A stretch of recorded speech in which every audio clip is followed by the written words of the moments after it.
What's going on, guys? I'm Jody. This is Inspire Woodcraft. Today I want to take the Woodpeckers Paolini Pocket Rule and put it next to the Clear Style Pocket Rule.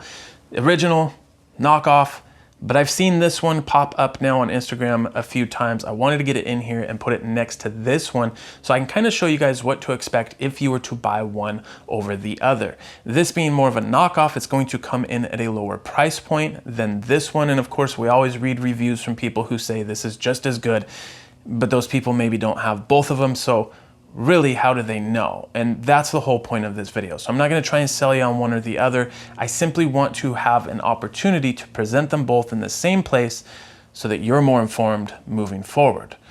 Now, because I'm not trying to push one or the other either way, it really doesn't matter if I bought these or if they were given to me, but I know people are going to ask. Woodpeckers did send this out about a year ago. I did a review on it.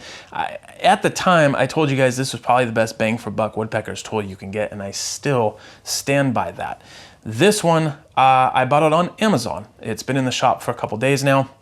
And because I've had this one for so long, I'm comfortable with being able to put them both together and really tell you what the differences are. That being said, I will leave links to both of these down in the description so you can head straight to these if this is something that you are interested in buying anyways. I also don't need two sets. I personally prefer the Woodpeckers one. I'm gonna keep this one. However, I am going to give this set away, and we'll talk more about what a set is here in just a second.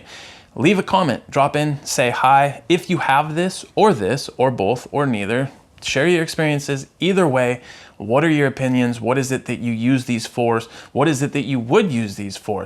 But if you, you know what I mean. If you leave a comment, that'll be your entry. I'm going to ship this whole set of the Clearview ones out to one of you guys. I think you have to turn notifications on though, because I've reached out to people before when we've done giveaways and they never got my comment or my message. And that means they didn't win the product that they said they would win. So turn on the notifications. Let's take a look at the Woodpeckers Paolini Pocket Rule and the Clear Style Pocket Rule. Now, first of all, what exactly is this tool and what would I use it for? They both function relatively the same way. So I'm gonna scoot this guy out of the way and we'll just kind of talk about this for right this second. This is essentially a called out 6-inch rule. So this would be a 6-inch Paolini Pocket Rule. However, the rule or the scale or the ruler, whatever you want to call it, is actually 7 inches long. On this particular model, this is actually 1 inch wide, this rule stop. Now this rule stop can be put on in any direction from any side, no matter how you pick it up. If I was to slide this on here and zero it out to the base, I would have a full 6 inches of usable working rule here. This is really beneficial. When we have a combination square, or in this case, a double square, when I zero this out, I only have 5 inches of usable ruler here, which means that if I want to go any longer than that, I'm going to have to break out a much larger tool to do that job. Just having that little extra inch down there can make quite a bit of difference. One thing I also really like about these, and they both kind of work the same way, is that if we slide this up here and wait for the race cars to go by, there's a little notch down here. They both have this, they're both a little bit different. We'll talk about that here in just a second. But this little notch is designed to hold a 0.7 or 0.9 mechanical pencil lead. And by doing that, I can lock it in here and scribe a line perfectly to the end of this rule, in theory, from wherever my desired mark was. That is similar to what we would do again with, say, a double square.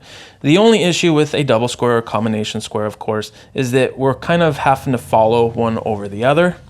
And most of the time that works, but of course we always have that where one gets away from the other or we kind of lose track of it. One thing I've learned over time is to flip it over so that that groove is facing down, and then I can kind of lock my pencil lead inside that groove, and I have a little bit better experience with that. Now, I'm not knocking this method. Obviously, I use it myself quite a bit, but I have noticed that the function here makes a huge difference, and it is just a greater overall experience. One thing with this particular rule is that you see this cutout here. That is, both of these are designed to work together. So if I simply take the rule off and drop it in there, via this little notch, I now have a way to take vertical measurements because there's vertical graduations down here on the end. This is going to work really good for saw blade and bit height at a router table. Now here I have a slot cutter installed in my router table, and I want to be able to run a slot through here, and I want it at a specific measurement. I want this bit at a specific height.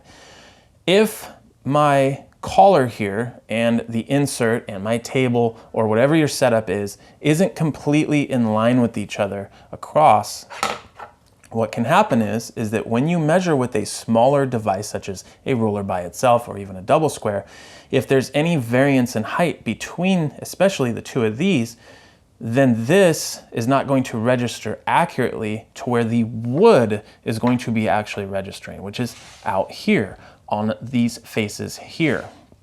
So what can happen is the rule can be up or down one way or another, and of course that's going to give you an accurate reading.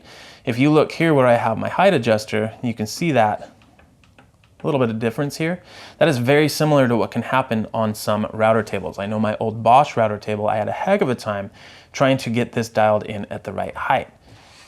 This solves that, because having these graduations on the end here, that means that I can have this long of a span, which is going to completely ignore all the height difference between all of this. It's going to sort of average them out, because even though I'm registering my graduations right here at the bit, I'm actually using this material to reference from. And when I run my board through here, once again, that's where my board is referencing from, not from this collar. So it can just be a little bit nicer, a little bit easier of an experience using the graduations down here on the end. And for this particular one, having this kickstand here as a part of the rule is a pretty nice feature to have. So now we have a better understanding of what these tools are meant to do. Let's take a look at the difference between the two. Weight-wise, this one is going to be just a tad heavier than this one. Now in practical application, it's really not going to make that big of a difference. It's not like this one's heavy, it's just that this one is in fact lighter. If you carry your tools, or a tool like this at least, in an apron pocket with a whole bunch of other stuff, possibly this extra little bit of weight here can add up by the end of a workday, but it's just something to be mindful for. Again, neither one of them is necessarily heavy or ultra light. Fit and finish wise, they are both the same length. They are actually 7 inches, and they both are 1 inch wide. You might be able to tell that the clear style is just a tad thicker, and of course, on our rule stops, the clear style is quite a bit wider, quite a bit taller, and they're both relatively the same thickness. This one's just a tad thicker. So again, I think that just adds to the overall extra weight. Now, the clear style says that it's an anodized finish with laser engraving. I don't know how true that is. That's just according to the packaging. But you do have a black finish with the white letters, so it is really nice and easy to read off of. It has a bit of a texture to it, almost like a powder coating. Now, I don't know how a lot of these finishes work necessarily, so I might be completely wrong in saying that it may not be anodized, if that matters to you. But all our edges are eased. We have nice squared off corners down here, which gives it a nice feel. We have the same thing with Paolini Pocket Rule. Of course, this is an actual anodized finish on here. Again, same thing, nice eased edges with nice squared off ends. Now, both of these come in several different options. According to the packaging on the clear style, which I have here, it says if you prefer metric, we offer the same rules with 1mm scales on both sides. So supposedly there's an option to buy this in metric only. So you'll see this has metric on this side and imperial on this side. But I don't see anywhere to get the metric only version, and I do not see an imperial only version. I think this might be suitable for a lot of people who would like the option of having both on one rule, but I don't know that there is actually a metric only version. I happen to not be able to find it. I have the imperial version of the Paolini Pocket Rule because that's what I use in my shop. I don't have a necessity to have metric as well. So in my case, I have the imperial versions only. There are 3 different sizes. There is the 6 inch, the 8 inch, and the 12 inch. Obviously here we have a 6-inch, an 8-inch, and a 12-inch. I do know that with the Paolini pocket rules, you can get these in the version I have, which is the anodized aluminum. You can also get them in a stainless. So I have a feeling that's going to be more like a satin chrome finish with the black laser engraved, which is always a really nice option to have. And I believe that the rules on the stainless version is a bit thinner as well.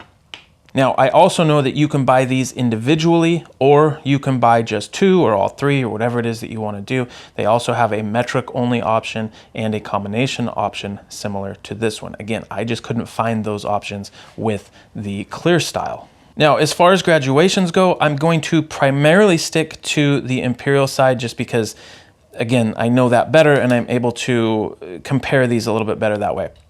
This probably won't pick up on camera, but I'll do my best to explain here.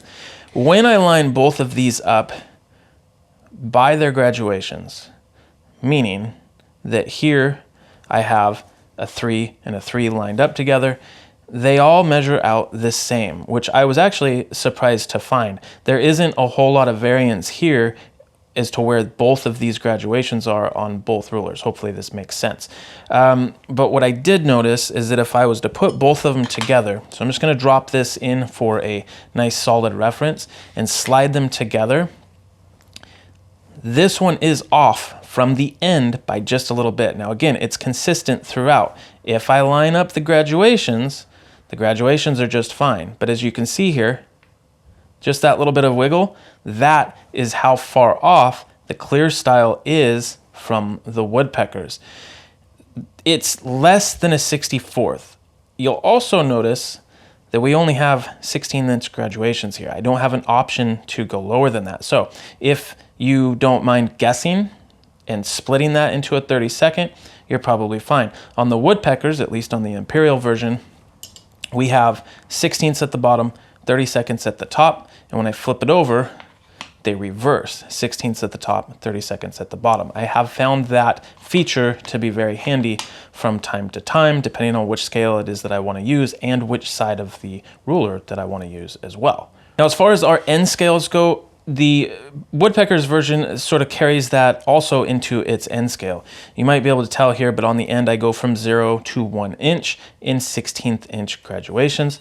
When I flip it over, same thing, 0 to 1 inch, now in 32nd inch graduations. Again, getting me more precise on my cutter height. This one's kind of interesting, and I'm not really sure what's going on here. I'll just do my best to explain. Remember that these are milled to 1 inch wide, right? They both are. On this side, we go from 0 to 1/4 inch to 1/2 inch, and then back to a 1/4 inch. And I assumed originally that this should have just been a 3, in which case that would make sense. Again, we have 16th inch graduations here, and just like here, we don't have the option to go any less than that. At that point, we're kind of guessing. But what's interesting is when I flip it over to the metric side. Now, I start with 0 in the middle, and then I go out. Now, I believe the conversion from metric to imperial, 1 inch is, I believe, 25.4 millimeters, which makes sense. It doesn't convert to a round number on millimeters. But what I don't understand is why it starts at 0 here like a center scale and then goes out. You have 12 millimeters here on this side plus a little bit, and then 12 millimeters on this side plus a little bit. Of course, totally not, to 25.4 millimeters. If they had run this to 0 here and then just went up 25 millimeters, it would have made a lot more sense. But because there is a partial millimeter here at the bottom, it means you're not going to be able to use the metric side, at least, for any kind of accuracy because, well, we don't start at 0. We start at roughly 1/2 millimeter. I really don't understand why they did that. Now, speaking of those graduations at the end, like I said before, with this rule stop in the Woodpeckers version, we just slide that in very quickly, and now we have a kickstand so that we can use that rule scale at the end here. With the clear style, there's no way to get this in here. I believe this square cutout, which from the reviews I've read, many people are not really sure what that's for. I think it's to hang it up.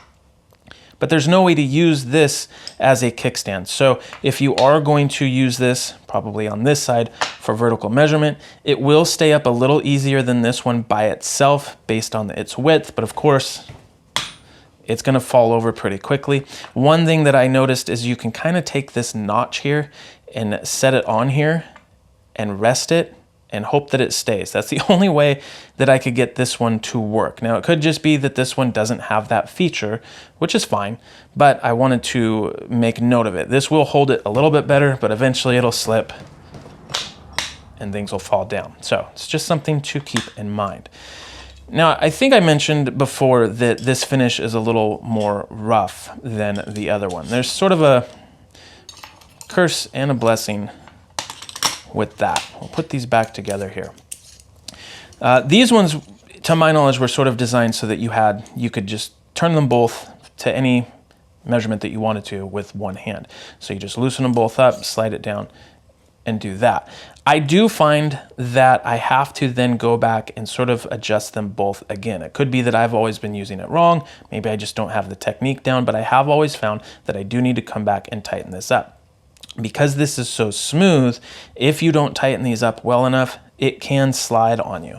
This one, because we do have a texture on here, this does hold a little bit more firm. Now, these are wider apart, so it might be a little bit easier or more difficult for you either way. I will say that the knurled screws here are a little smoother on this one than they are on this one. These have a nice bite to them. These ones are a little smoother. But that means I don't have to clamp down nearly as hard either because it's registering off this sort of a rough textured surface. In practicality though, long-term wise, that's eventually going to get wore off and it'll be just as smooth as this one is. So longevity wise, I'm not sure what to expect out of that either way. Now this also makes a big difference when we actually go to use it for one of its major intended roles here, and that is to drop our pencil down into this groove and draw a line. I typically will flip these over. I do it with this one all the time so that I'm registering off the solid face here as opposed to off of the one that has a cutout in it. This one really doesn't need the cutout. I'm not sure why it's there. I guess because it's similar to this one, maybe it makes it look more like this one.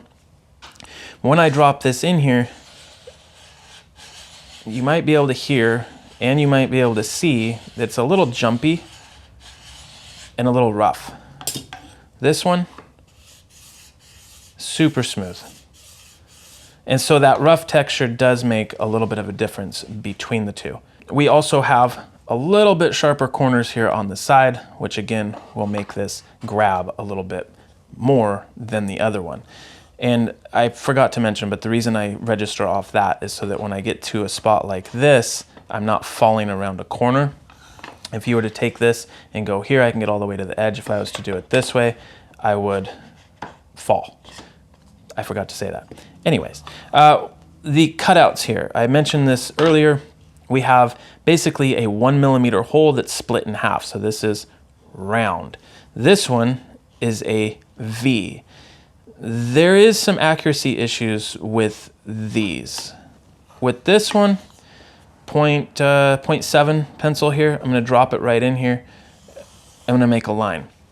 This probably won't show up on camera, so you might have to just take my word for it. But that line is exactly at the end of my ruler here, exactly at the end. And what I mean is not at the end here, which hopefully you can see there's a difference here. I mean that it is exactly at the face of this, not on the outside of it, but at the face of it. That means that this is about as accurate of a measurement as I can possibly take. The same thing works with a 0.9 pencil. It's just a darker line, but the center of that line ends up in the exact same spot. With this one, things are a little bit different. We'll go back to the 0.7 here. When I drop this in here, because it's a V, it will scoot way too far back. So when I go here and then measure to the outside, there's a noticeable difference. And the reason I'm going to the outside is because, again, going back to our double square, this is what we would do with, say, a combination square. We would run this to the outside of our rule, like so. And so this pencil lead is going to be on the outside of our rule, knowing that whatever this distance is actually to the inside of that line. I really hope this is making sense to you guys. Because this is a V, it's allowing the thinner lead to go farther back this way. And now this line is no longer at the front of this. It's also not at this, it's actually back by quite a bit. And as you can see, there's quite a bit of difference in that. This, for some, may not be an acceptable difference. If I use the thicker lead, I want to make sure I get in a spot I haven't already marked. If I use the thicker lead, it's a little bit better. The reason is because if I have a V versus a round like this, which is also shallower, if I have a large piece of lead, the center of that is going to be way out here. If I have a thinner piece of lead, it's going to be way down inside of this V. And of course, if I was to get even smaller, it'd be even down. That is a huge variance if this was the outside of my ruler, right? So that's that notch right there. With a circle, I'm going to have a round piece that's going to center to that circle. But even if I had a smaller one, I would have those two centers, and they're much closer together than this one, which means this is negligible. I mean, we're talking the difference between a 0.7 and a 0.9 pencil lead. Here we are as well, but because this V is so deep, the pencil lead just keeps getting closer and closer to the wrong side of my rule. So hopefully all that made sense. I think I covered basically all the bases between the two of them. Like I said, I don't want to say that one is necessarily better than the other because, again, I don't work in your space. I do like the Woodpeckers one better for the certain features and functions and I think longevity that it has versus the knockoff one. But again, that's kind of what you should expect from a premium tool manufacturer. Again, if you are interested in these one way or another, the links are down in the description and I am giving this set away. So again, leave a comment to be entered to win that giveaway. This is the first video in a series of videos, so hopefully this will get a little bit easier. I have the Delve Square that I'm going to put up against not only the Milwaukee 4.5-inch trim square, but another one that we got from another manufacturer as well. We have a whole bunch of different tools that we're going to go over, a high end versus a low end, that are very similar. What are the differences? What can I expect if I actually pick this one up? And why wouldn't I want that one versus another one? Let me know if you guys have any questions. That's all I got for you guys today. Thank you so much for watching. As always, we'll see you in the next video.